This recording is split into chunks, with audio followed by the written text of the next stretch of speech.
देखिए पिछली क्लास में हमने पढ़ा था कि अगर कोई ऑब्जेक्ट है, इस ऑब्जेक्ट पे मान लीजिए हमने एक फोर्स लगाया है F, और इसकी वजह से फोर्स से थीटा एंगल बनाते हुए ये ऑब्जेक्ट d डिस्टेंस तक डिस्प्लेस्ड हो गया है।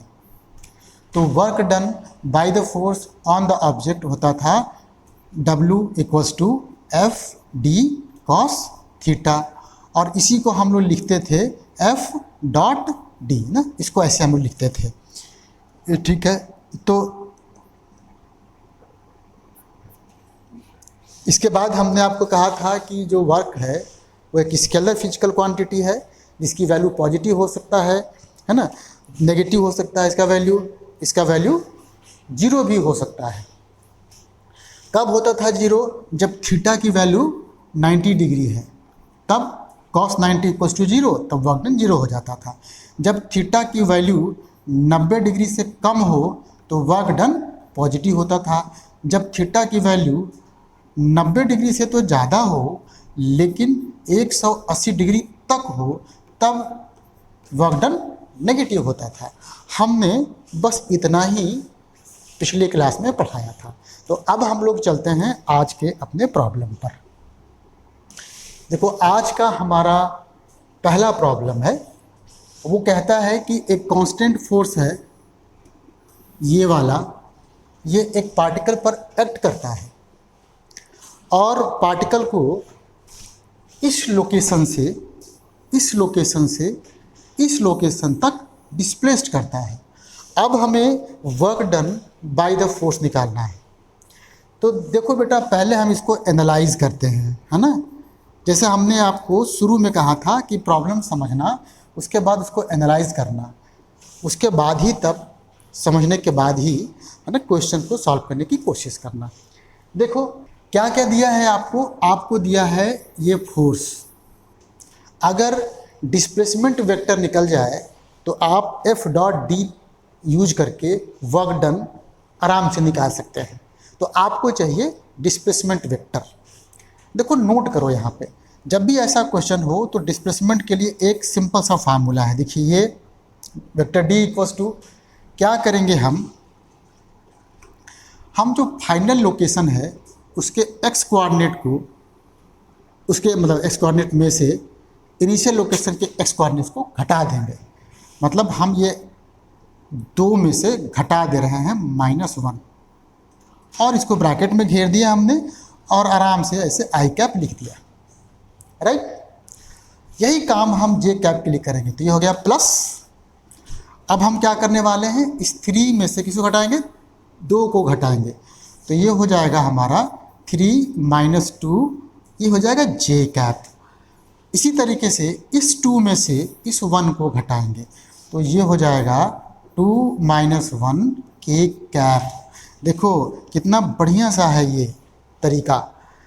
अब इस ब्रैकेट को आप ओपन करेंगे तो देखिए क्या हो जाएगा, माइनस माइनस प्लस हो जाएगा, 2 + 1 हो जाएगा 3i कैप, है ना। यहाँ कितना हो जाएगा, ये हो जाएगा जे कैप, ये हो जाएगा के कैप। तो देखो डिस्प्लेसमेंट तो निकल गया तुम्हारा, और तुम्हारे पास पहले से ही फोर्स दिया हुआ है, तो क्या आप वर्क डन निकाल सकते हो? बिल्कुल निकल जाएगा work done equals to F dot D, क्योंकि और तो फार्मूला हमारे पास अप्लीकेबल ही नहीं है। तो जब हम डॉट प्रोडक्ट कराएंगे इसका, तो यहाँ देखिए आई का कोफिशिएंट है 1 और यहाँ आई का कोफिशिएंट है 3, दोनों को मल्टीप्लाई कर दिया, प्लस यहाँ जे का कोफिशिएंट है 2 और यहाँ जे का कोफिशिएंट है 1, मल्टीप्लाई कर दिया, प्लस 3 और 1 मल्टीप्लाई कर दिया, ये हो गया 3, ये हो गया 2, ये हो गया 3, तो 3 3 6 + 2 कितना हो गया, 8 जूल हो गया। देखिए कौन सा आंसर आया, देखिए ये वाला आंसर हमारा आसानी से आ गया। देखो यहाँ भी एक कांस्टेंट फोर्स है जो एक पार्टिकल पे लग रहा है और पार्टिकल को वाई एक्सिस के अलॉन्ग, देखिए वाई एक्सिस के अलॉन्ग 7 मीटर के डिस्टेंस तक डिस्प्लेस्ड किया है। पार्टिकल को वाई एक्सिस के अलॉन्ग 7 मीटर के डिस्टेंस तक डिस्प्लेस्ड किया है। हमको अब वर्क डन निकालना है फोर्स का। तो यहाँ भी देखो फोर्स वेक्टर तो दिया हुआ है ना। निकालना क्या है हमको, डिस्प्लेसमेंट वेक्टर। कैसे निकालते थे, डिस्प्लेसमेंट वेक्टर, ए डिस्प्लेसमेंट वेक्टर, है ना। डिस्प्लेसमेंट वेक्टर निकालने के लिए जरा देखिए, नोट कीजिए, मैग्नीट्यूड कितना हो गया डिस्प्लेसमेंट का, देखो यही हो गया मैग्नीट्यूड ना, ये हो गया 7, और इसमें एक यूनिट वेक्टर से मल्टीप्लाई कर देंगे। कौन सा यूनिट वेक्टर? जिस डायरेक्शन में डिस्प्लेस्ड हो रहा है हमारा पार्टिकल, उस डायरेक्शन के यूनिट वेक्टर से इसको हम मल्टीप्लाई कर देंगे। ये हमने यूनिट वेक्टर के फंडामेंटल में आपको पढ़ाया था, उसमें 3 क्वेश्चंस कराए थे, और हमने कहा भी था कि आगे चल के इसका यूज होगा, तो आप उसको देखिएगा कॉपी में अपने। अच्छा यहाँ देखिए, तो यहाँ मैं जे कैप ऐसे कर दूँगा, है ना, ये निकल गया, डिस्प्लेसमेंट निकल गया, फोर्स पता है हमको, तो हमारे लिए क्या हो जाएगा, W = F.D, यही तो होता है। अब जरा देखो, जब तुम डॉट कराओगे तो यहाँ के I के कोफिशिएंट को यहाँ के I के कोफिशिएंट से मल्टीप्लाई कर दोगे, यहाँ है ही नहीं I का कोफिशिएंट, तो वो 0 हो गया, है ना। किसी को अगर ना समझ में आ रहा हो तो इसको देखो ऐसे लिख सकते हैं, 0 I cap plus 7 J cap plus 0 K cap, ऐसे लिख सकते हैं। क्योंकि 7 J कैप में अगर मैं 2 बार 0 जोड़ दूँ तो क्या फ़र्क पड़ता है, कुछ भी फर्क नहीं पड़ेगा। अब तो इसके हिसाब से देखिए, I को 0 से मल्टीप्लाई, मतलब I के कोफिशिएंट 0 को यहाँ 1 से मल्टीप्लाई करेंगे, 0 हो जाएगा, ये हो जाएगा आपका 2 × 7, है ना, बाकी सब 0 0 हो गया, तो ये हो गया आपका 14 जूल। कहाँ आंसर है, ये देखिए यहाँ आंसर है 14 जूल। यहाँ देखो वही क्वेश्चन है, क्वेश्चन नंबर 2 ही है, लेकिन यहाँ पे क्या कहता है कि अब की बार जो पार्टिकल है इस वेक्टर के अलोंग डिस्प्लेस्ड हो रहा है ना, इस वेक्टर के अलोंग कितना डिस्टेंस, 7 मीटर। तो यहाँ भी हमको सिर्फ डिस्प्लेसमेंट वेक्टर निकालने का है, इसके लिए मैग्नीट्यूड तो अभी 7 हो गया, और क्या करेंगे, जिस डायरेक्शन में हमारा बॉडी डिस्प्लेस्ड हो रहा है उस डायरेक्शन में यूनिट वेक्टर निकालेंगे और इसे मल्टीप्लाई करेंगे।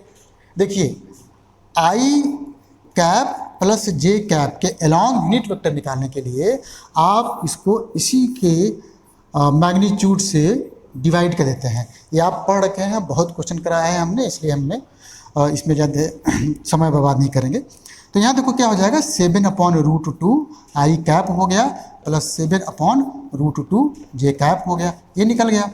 अब क्या करना है, F.D करना है, और क्या, वर्क डन निकालने के लिए बस सीधा सीधा सा F.D करो।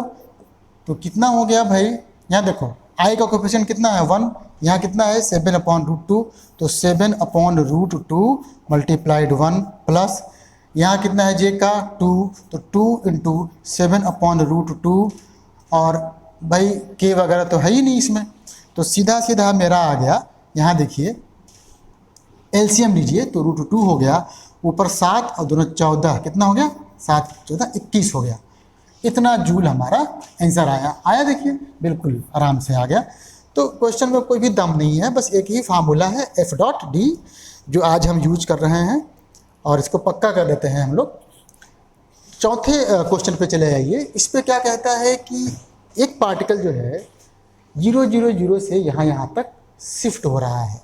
कौन शिफ्ट कर रहा है, 2 फोर्सेज जो एक साथ लग रहे हैं ना, under simultaneous action of 2 forces. उसमें से एक फोर्स ये है, दूसरा फोर्स ये है। कहता क्या है, the work done bye resultant of this 2 forces is. तो देखो इस तरह के जब भी क्वेश्चंस हो तो हम इसको करने के लिए 2 अप्रोच अपना सकते हैं। पहला क्या है, पहला अप्रोच है कि मैं इस फोर्स की वजह से वर्क डन निकालूं और फिर इस फोर्स की वजह से वर्क डन निकालूं और दोनों वर्क डन को सिंपली जोड़ दूं। दूसरा अप्रोच क्या है कि पहले मैं दोनों फोर्सेज को जोड़ करके नेट फोर्स निकालूं, फिर वो सिंगल फोर्स हो जाएगा और फिर से फार्मूला लगा दूं F.D का। तो मैं दूसरा वाला अप्रोच यहाँ अपनाने जा रहा हूँ। दूसरा में क्या हो जाएगा, F नेट ना, नेट फोर्स कितना हो जाएगा, F नेट जोड़ो। देखो जोड़ना है तो जोड़ने के लिए I के कोफिशिएंट को I के कोफिशिएंट से जोड़ते हैं, तो 2 + 1 कितना हो गया, ये हो गया 3I cap minus J cap plus 2 J cap, तो ये मिला करके हो जाएगा J कैप, K और 3K कितना हो जाएगा, ये हो जाएगा 4K कैप। देखिए नेट फोर्स निकल गया। डिस्प्लेसमेंट के लिए हमने आपको बताया ही था कि इसमें से आप इसको घटाएंगे तो 1 में से 0 घटाएंगे, कुछ नहीं 1 ही रह जाएगा, और 1 × I कैप ना लिख करके सिंपली हम I कैप लिखते हैं। 1 के कोफिशिएंट को हम 1 ऐसे लिखते नहीं हैं। अच्छा यहाँ देखिए 1 माइनस 0, ये जे कैप हो गया, ये कितना हो जाएगा 2 माइनस 0 हो जाएगा 2 के कैप। अब आप बताइए कि वर्क डन का क्या फार्मूला हो गया, सीधा सीधा डॉट करा दीजिए, डॉट कराएंगे तो 3 इंटू 1 प्लस ये 1 इंटू 1 प्लस 4 इंटू 2 कितना हो गया, ये 3 हो गया, ये 1 हो गया, ये 8 हो गया और ये कुल मिला करके 12 जूल हो गया। कहाँ है ऑप्शन, अरे भैया ये तो पहले वाला ही है।